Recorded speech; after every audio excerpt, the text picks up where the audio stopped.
Do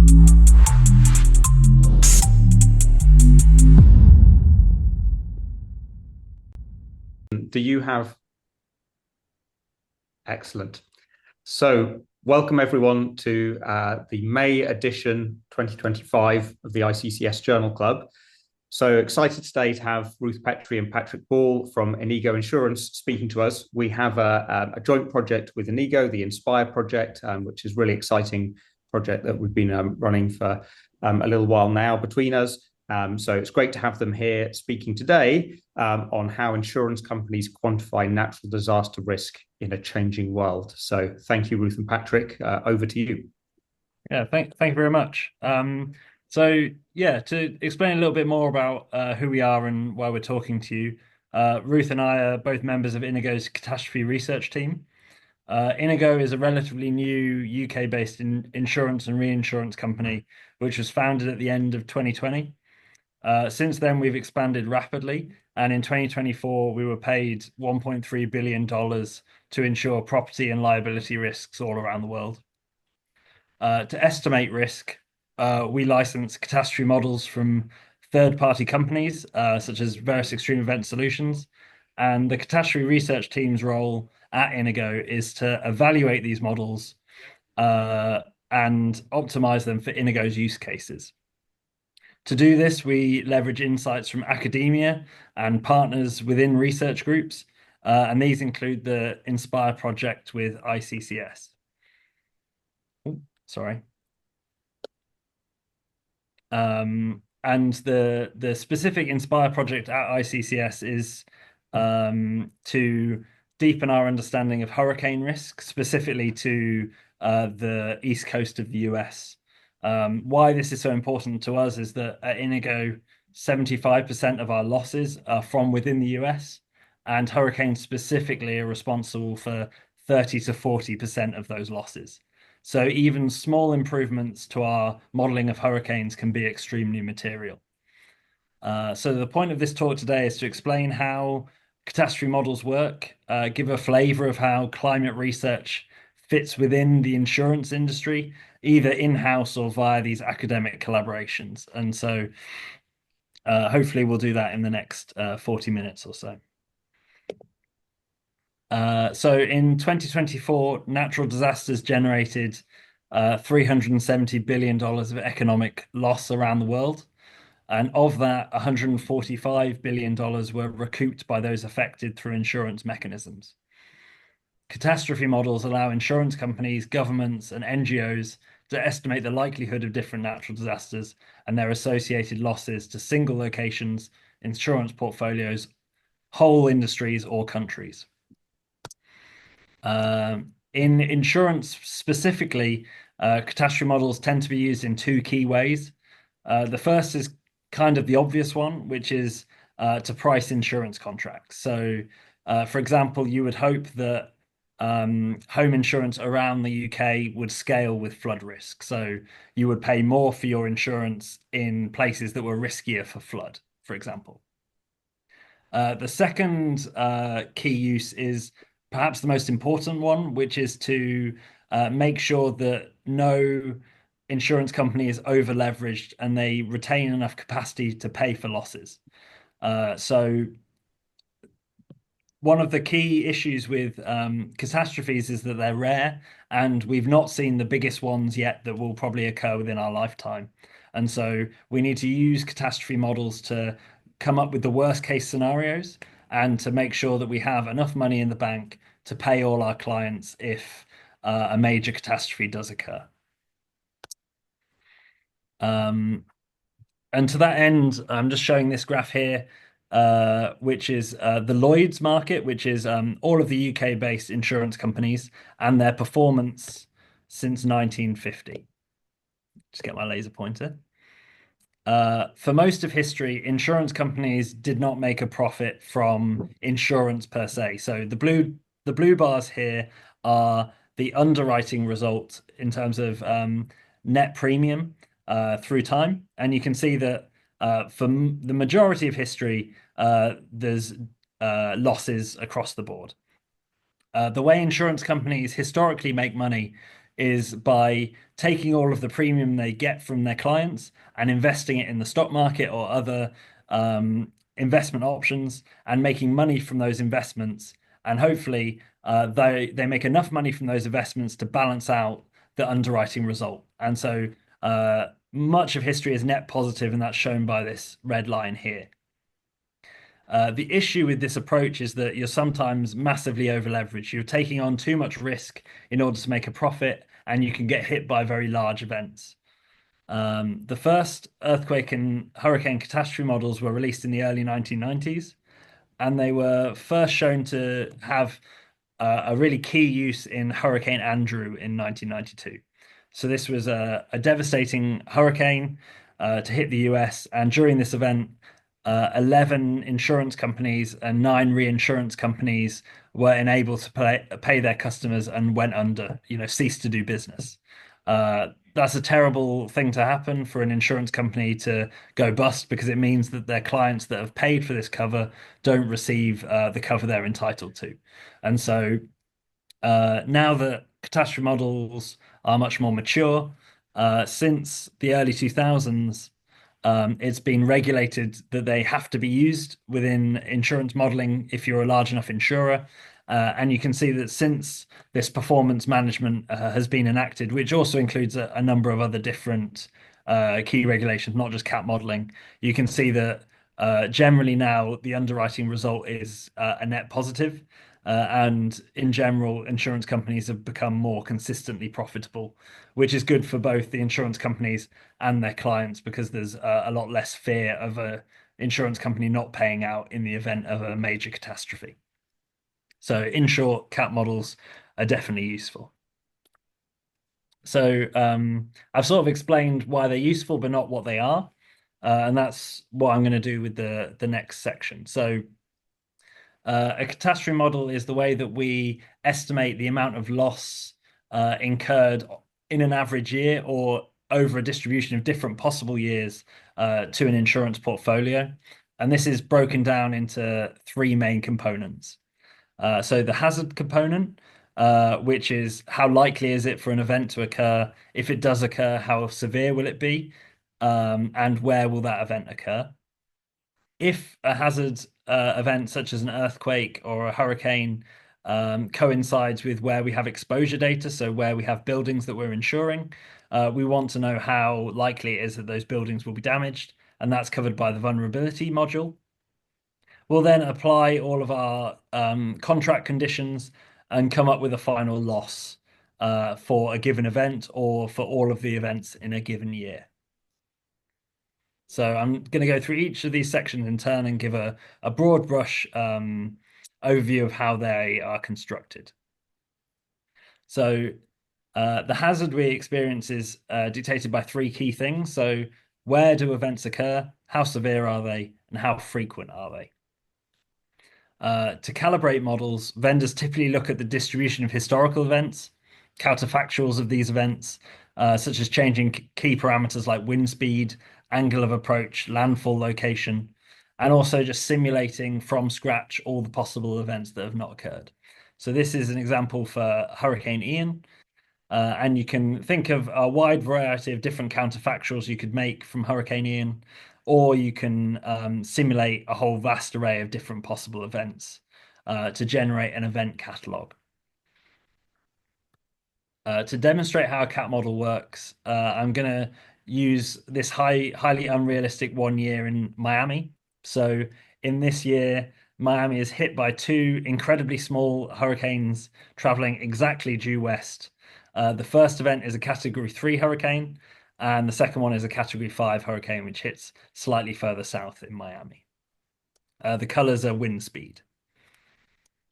So for insurance purposes, these events matter when they interact with properties that we insure, which is referred to as our exposure. And so we need to know where these buildings are, what they're made from, and what they're used for.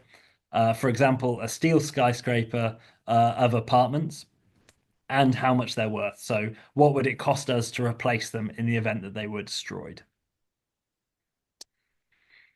In this example, we insure hog haulage, I was going to say that this is a bacon-based delivery service, but both me and Ruth are veggies, so I think bacon-based delivery service.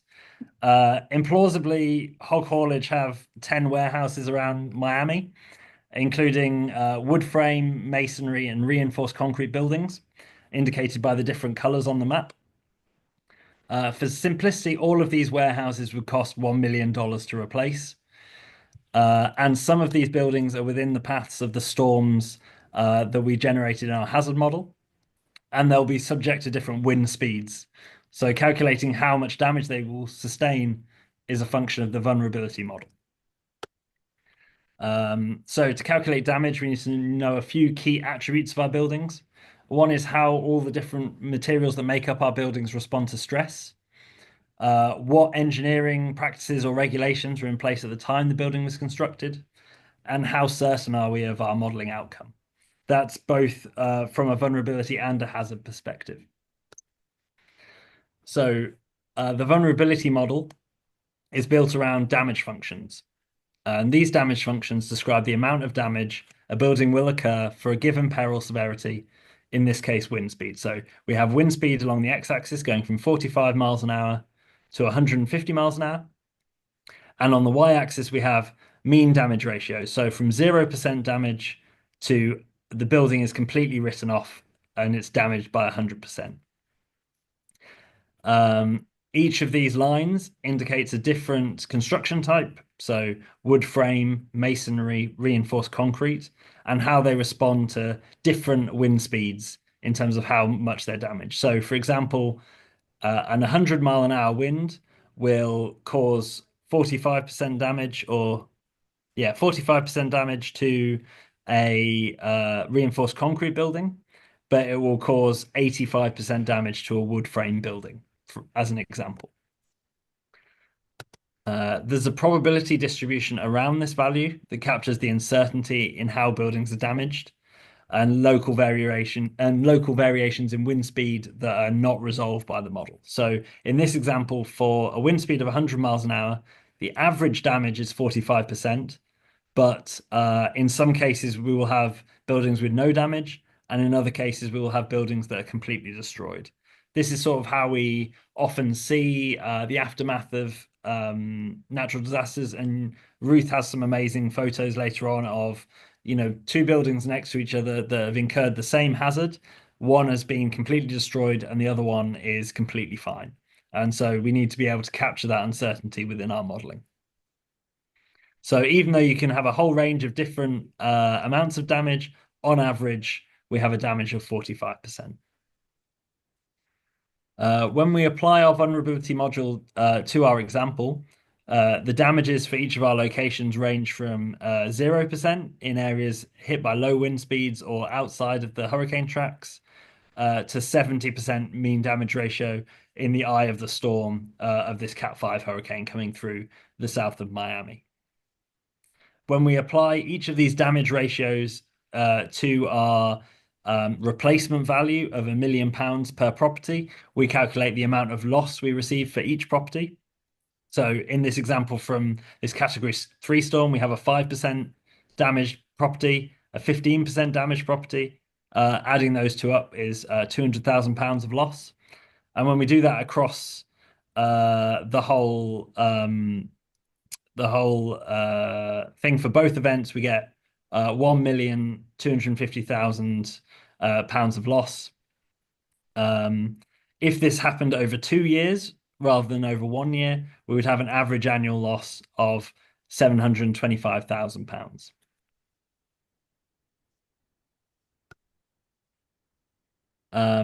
Each location within Hog Haulage's portfolio, the portfolio in general, or individual coverages or policy conditions within individual locations within the portfolio, such as whether one location is covered for contents, another one might be covered for business interruption, or separate different buildings within a single footprint.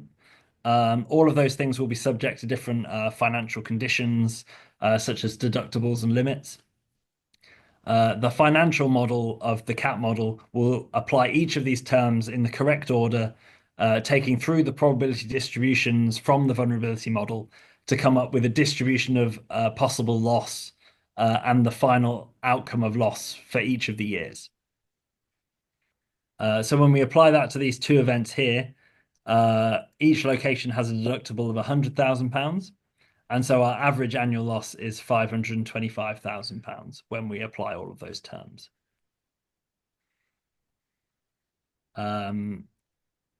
This is just for one or two possible simulated years. The way a CAT model works is that we do thousands of simulations of next year to build up a distribution of all of the possibilities for a given year. And then we will look through those as a group to look at the average and the extreme cases for a given portfolio. So here I'm showing hog haulage and what its losses could be from hurricanes, all of the possible scenarios for next year. As you can see in this frequency to loss histogram, which is a common way that most people would think about loss, you can see that in the majority of years, hog haulage has no loss. But there are extreme cases out in the tail of the distribution where hog haulage can incur very large losses or even total loss. While this is an obvious way of thinking about loss distributions, the way that the insurance company typically thinks about it is in terms of exceedance probability or return period. So we want to know what is the chance of a loss of a certain size occurring. So in this case, what is a 1 in 200 year loss look like for hog haulage? And you would read the value off the chart that way. You can see there's two different colors in this chart, aggregate and occurrence. These are two different loss views that an insurance company will typically look at. So an aggregate view is all of the losses that happen within a given year added together. And the occurrence view is just the largest loss that happens in a given year. So the occurrence loss will always be slightly below or equal to the aggregate loss for any given year. And both of these can be important in different ways, and Ruth's going to be touching on that slightly in the next section. So I've now talked through how CAT models work, and I've just noticed we've got some things in the chat. Are we at questions at the end? Great. It's up to you. So I forgot to check first. So it's up to you whether you want to deal with any questions now or push them to later. I think we'll cover questions at the end probably. Yep. Yeah, let's go for it. But feel free to keep adding them to the chat as you think of them. So yeah, that's the end of this section outlining how catastrophe models are structured. And now Ruth is going to talk about how we adapt them to show Inigo's view of risk. Great. Thanks. We're just moving over slightly. Okay, hopefully you can still see us both. I'm gonna go forward. Stuck. There we go. So, yeah, I'd like to start with thinking about the limitations of the catastrophe models and some of the uncertainties that exist within the catastrophe models, and then move on to sort of how we adjust the catastrophe models for these issues. So I'm sure you're all very familiar with George Box's quote that all models are wrong, but some are useful. So I guess in that sort of vein, we sort of tend to think about maybe how wrong do they have to be useful? Or maybe we could rephrase that and say, is this model a good representation of reality? Is it adequate for our purposes? And in general, in the CAT research team, we're spending quite a lot of our time thinking about evaluating these vendor catastrophe models. And in insurance, the reality that we're interested in is the modeled loss. So we're not thinking about geophysical models in this context here. We're thinking about the losses that these catastrophe models output. And do these stack up against our loss histories that we have on what our loss history estimates might be? So often we don't have enough information to understand exactly what the losses are to evaluate the models against. But as Paddy's, well described here, the losses are a function essentially of hazard, exposure, and vulnerability. And so we can look at each of these different components independently and assess whether we think they're good representations of reality. And then we can also combine that with looking at the losses as well. So we're taking a sort of more holistic approach to trying to understand the validity of the models. So some of the limitations of catastrophe models are shown on the screen here. Clearly, this is not going to be an exhaustive list of limitations. There are many, but I thought I would just pick on a few that are sort of the key ones that we think about on a day-to-day basis. So I'm going to start with something I've called release latency. So this is essentially where the catastrophe model vendors will release models on a cycle of around 7 years. That's pretty typical for most of the different perils that they cover. It'll be a 7-year model cycle. And this is just owing to development time, right? It's just quite expensive and onerous to develop the model. So it'll be a 7-year cycle. But this means that, we can miss important bits of information that happened during that period. And there was a really good example of this actually from last year. So there are two major model vendor companies out there, and both of them last year released an update to their US wildfire model. So coming into the start of 2025, we think we've got the best US wildfire model out there. It's brand new. And then in January, we have the Palisades and Eaton fires that occurred. And the loss estimates from that are very high. It's going to be the most expensive US wildfire for insurance in history. So now these vendor models, having just released their latest versions, are now already not encapsulating that critical piece of information within their calibration period. So they're missing these recent events that inform how the loss frequency looks. I mean, it isn't usual that a model vendor would update the model mid-cycle, but it is possible that they would have some form of small updates during the cycle, but it's pretty unlikely that they would do a large update just owing to this larger investment in time and effort. It's just not very likely. Other things that you're going to miss with this latency is research. So the plot on the bottom left there is from Patrick, our resident seismologist, from the Australia National Seismic Hazard Assessment Map. And it's actually showing the ratio of the most recent one released in 2023 to the 2018 version. And you can see there's changes across the entirety of the continent. And what you have is that most of the vendor models are still using the 2018 version. But in fact, there's a brand new view of risk there that could be implemented if it were available to the vendor models. And they will incorporate that information, but it's just going to take time to cycle through. And then, of course, research in terms of just academic output. So for any given peril, and I've just taken a couple of examples of recent papers in the US hurricane space, but for any peril, there'll be hundreds of relevant scientific publications with lots of useful information.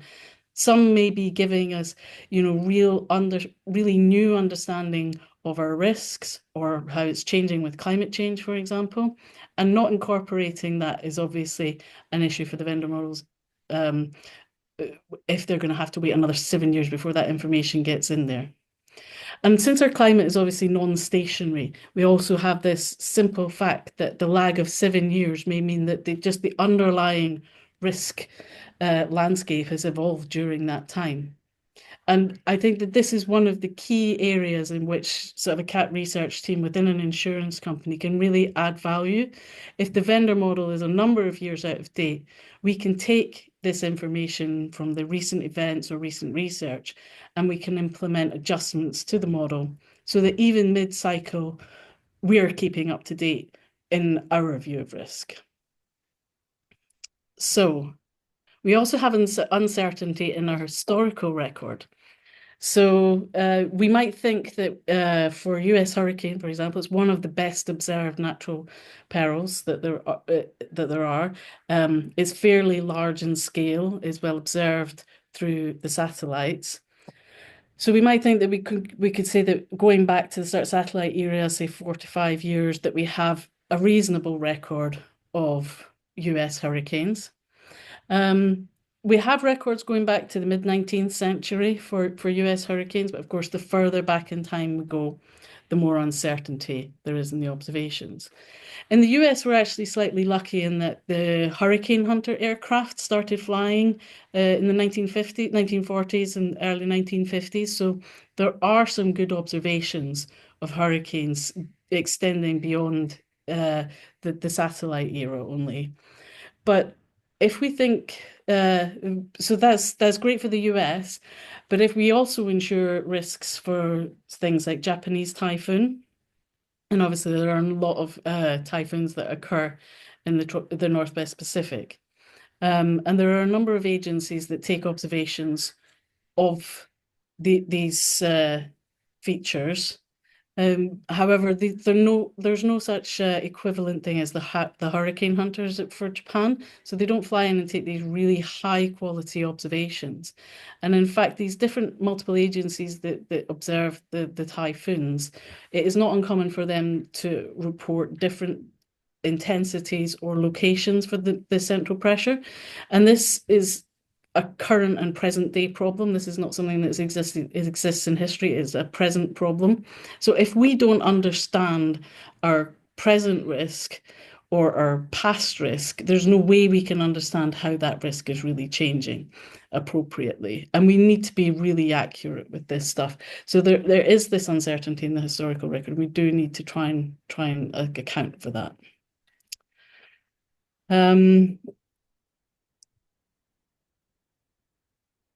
We also have uncertainty in our historical claims data.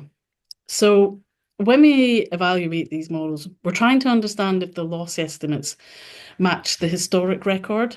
And so to do this, we need to trend our historic claims into present day values. And there are various factors which contribute to this, and some of these are shown in this plot from Aon.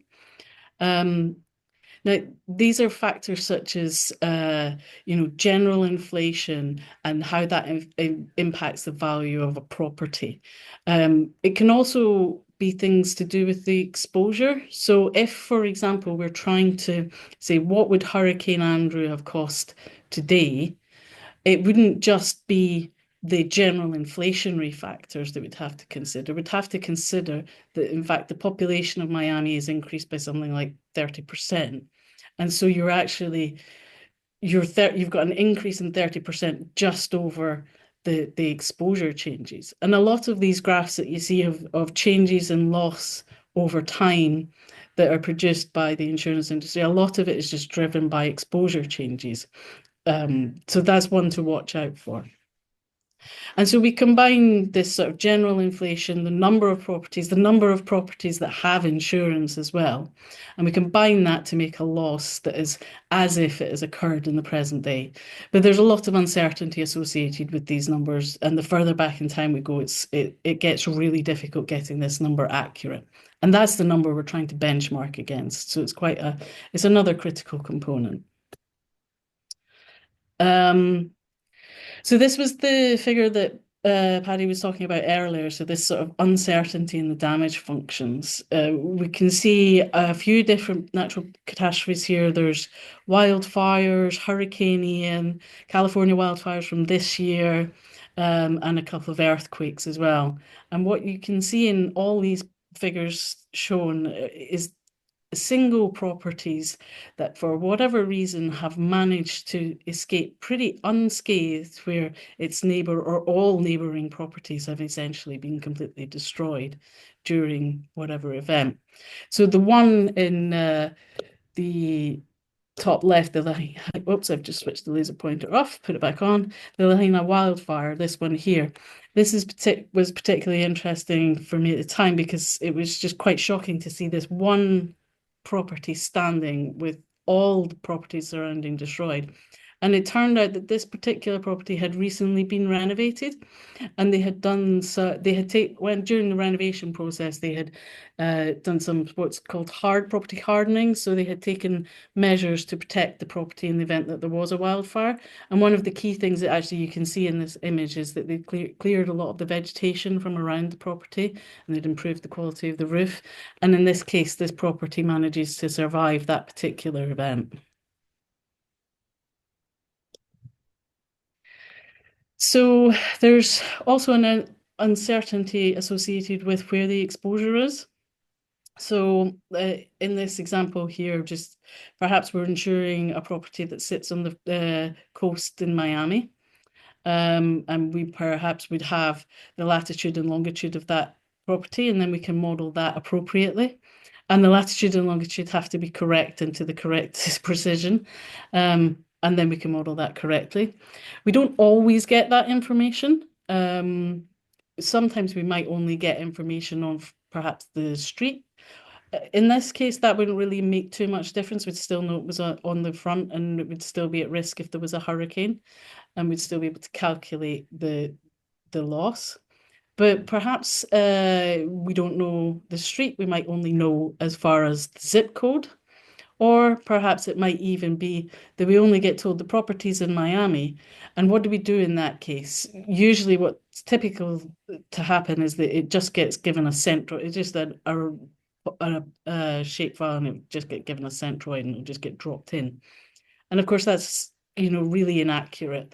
For something like a hurricane, that's you're going to not get the loss estimate correct if a hurricane was to hit this particular property, but it's not going to be as impactful as if we were modeling some of the smaller scale perils like flood or hail, where really knowing which property, even down to which neighbouring property it is, as we've seen on the previous slide, is really important. So this uncertainty in where the exposure lies is called geocoding, and these geocoding errors are another one that we have to account for as well. And the final uncertainty I wanted to just touch on was in future conditions. So I'm showing here a plot of the sea surface temperatures in the main development region in the Atlantic. So this particular region is associated with where the vast majority of, like around about 80% of the hurricanes that make landfall in the US pass through this particular region. And so it's correlated with the landfalling rates in the US. Because we can't predict the landfalling rates in the US, we're using a proxy variable, and we choose to use, in this case, the main development region sea surface temperature. And what you can see in this sea surface temperature record is the interannual variability, multi-decadal variability, and a long-term trend. In insurance, typically we're just interested in the next year, maybe the next couple of years. So trying to predict what that might be, I mean, nobody could have predicted the 23 and 24 just jump massively increase at the end of the time series seen there. It's very difficult to try and understand what that might be. So we try to make some assumptions and make some distributions so that we can sample to understand what the risk might be in the coming years. So common reasons for the model adjustment, as I've covered, are things like mismatching loss experience, new or alternative scientific outlooks, climate change, these type of things. So once we have this state of the science that we think is the most appropriate for our view, we've given our expert judgment, and we think this is the best view to take. We then evaluate that against our vendor model, and we see how it stacks up. And if we think that it doesn't stack up right, we will then develop some form of model adjustment, and that is then deployed as our Inigo view of risk. So these adjustments are done. I'm going to go through a few examples. There are a couple of different types. So we could do an entire EP curve scaling, the type of EP curve that Paddy showed earlier, or we could make event frequency or severity changes, or we can do more targeted adjustments, for example, by building type. So I'm going to walk through just a couple of examples on this. So to make an adjustment, this is essentially what we get from a vendor model. We get what's called a year event loss table, or YELT. And in this example here, we've got a few years. The first year has one event, second year has two different events, and the third year has no events. So it's just a very simple constructed table. And alongside the event table, the YELT is the event table. This is also sometimes called the event set. So we can join these two tables together because the event table is the one that gives us information on things like location and event intensity. So in this example, we're looking at hurricanes. So this is the Saffir-Simpson hurricane category. And now, although this is somewhat of a simplification of what we get from our vendor models, we don't have a massive list of different things that we can adjust for, different parameters in the event table. We get more than just location and category, but this isn't some sort of geophysical model that we can go in and change a parameterization or change lots of different things. This is pretty much it. So we have to come up with different ways of changing the losses so that we can get our loss estimates to be as accurate as possible. So the most simple thing we can do is something like EP scaling. So we're just scaling the entire curve, all the losses.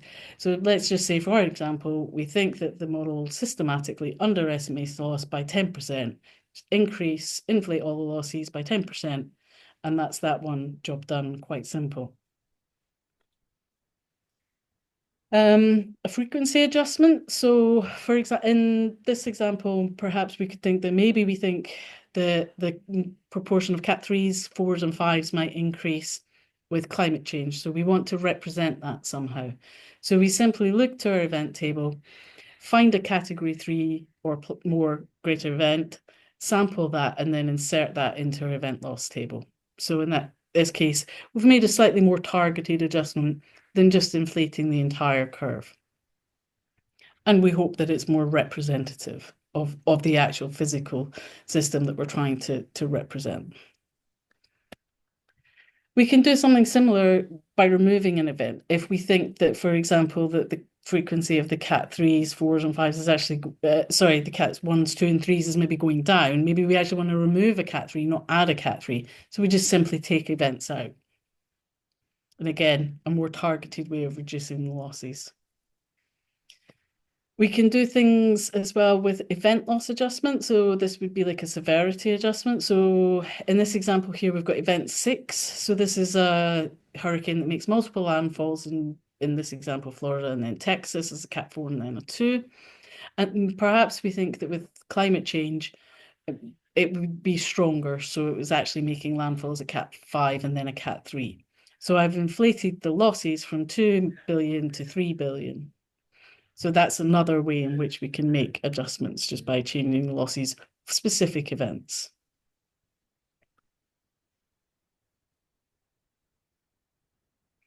So those examples are fairly simple. They are basically what we have to work with, but we can make much more complicated adjustments as well. I'm not going to go through those in any particular detail, but we can make these frequency and or severity changes by location. Maybe we think that the Gulf needs one adjustment, the Northeast needs another adjustment, and then we can combine that all up together. Perhaps we think that a specific building type is systematically performs better or worse than the vendor model would suggest. So then we can again change the losses appropriately, but just for that one particular type of building, and that would be some form of vulnerability adjustment. Maybe we think that our loss history in the EP curve that Paddy showed earlier, maybe we think that up to the 10-year return period is well validated and calibrated against loss history, and it looks pretty good and we're happy with it. But the 2-year 100-year return period, we think that it's not quite adequate, either too high or too low. We can look to the specific events that contribute to those losses and just target our adjustments at those particular events. And then we can we can make adjustments that impact only either the occurrence or only the aggregate EP curves as well. So although we're very limited in what we can do, we can also make fairly sophisticated adjustments to these results that we get out of the catastrophe models. So I wanted to just revisit this US hurricane and climate change problem as a sort of more concrete example of how we take this information and then go through to making an adjustment. So again, it's just this main development region sea surface temperature. But this time what I'm showing is a few horizontal lines drawn on. The green and the tan line, these are some form of long-term average. So these are taken from 1900 to 2017, so removing that 7-year latency, so of the release cycle.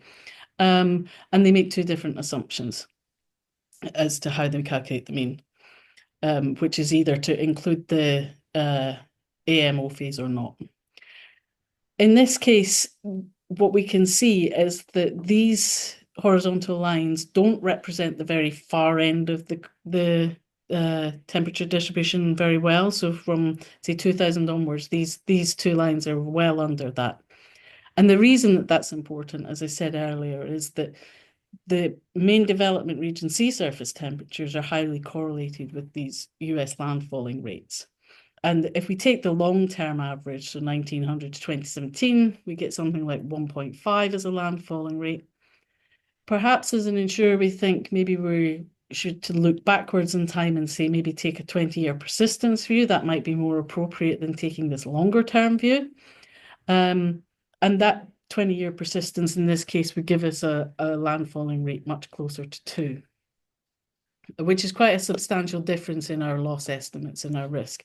And it's one of the real key questions that when we're evaluating the science is to say, what should we do with our baseline, our present day view? How do we come up with that? Do we take the long-term view that's perhaps more stable, but maybe underestimates the risk? Or do we take a shorter term view that does not correctly maybe encapsulate, it's much more susceptible to the variability. So we might have years that are very warm, like 23, 24 in there. So whichever view we decide to take, let's say we've decided to take our 20-year persistence view, we would then see how that stacks up against our vendor model view in terms of maybe landfalling rates, maybe that would do that regionally, maybe we'd look at severity, and we'd come up with some form of adjustment that I described earlier. And once we've got that adjustment, we then deploy that, and that becomes our Inigo view of risk. That's then passed to the underwriters and the capital modeling teams, and they can then make their own assessments based off that information. So that was essentially everything I wanted to cover. I just wanted to finish with a little note on the fact that at Inigo, we are working with various people across industry, across academia, sorry, and in the industry. One of our biggest partnerships is with Cambridge and under the Inspire program, and a number of you are probably helping us to understand our hurricane risk better.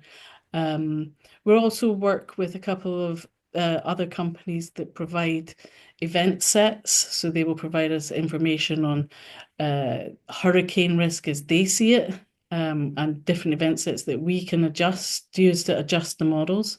And we work with other individual people across the industry who will give us advice and guidance on different perils, such as wildfire or European perils, perhaps where we don't have as much expertise. So anyway, that is everything I wanted to say, and I will finish there. Thank you.